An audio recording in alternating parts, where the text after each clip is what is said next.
नमस्कार जय जगन्नाथ। आज आम प्रस्तुत करवा भजा चूड़ार गोटे सुंदर रेसिपी। एठी मु दुईटी पियाज को लंबा लंबा आकार काटिकी नहीं चूड़ा को भाजिकी नहीं जाइए। आउे एबे आम कौन करवा ना गोटे छोट आलुटे मुझे ताकू मु भल भाव पूरा चुन चुन करके पीस करके काटी नेबी। किछि कंचा लंका को भी आम ये भाव में छोट छोट करके काटी नेबा। तापर एठी मु किछि पानी नहीं जाइए।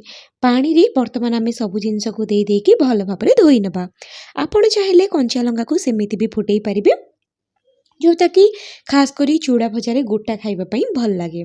तो ये मुझे कौन करी ना सबको भल भाव में धोई नेबी।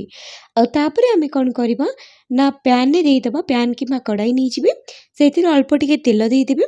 जो आलू आउ पियाज को आप काटिकी रखिथिले ताकू वर्तमान कड़ाई रे पकेकी स्लो फ्लेम रे भाजी नेबे।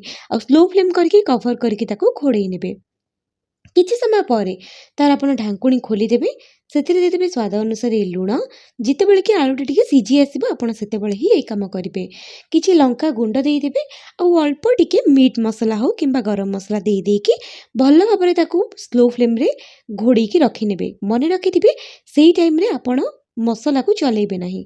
तापर जितेबाला आप घोड़नी को खोलिए से आपड़ से चूड़ा पकईकी भल भाव में ताकू एपट सेपट करके भाजी नेबे। तो बर्तमान आमर ये प्रस्तुत हो गला चूड़ा भजा जोटा कि आलू और पियाज रे बहुत टेस्टी लगे। आपड़ थरे या ट्राए करूँ। वीडियो भल लगी चैनल टी सब्सक्राइब करनी। रही नमस्कार जय जगन्नाथ।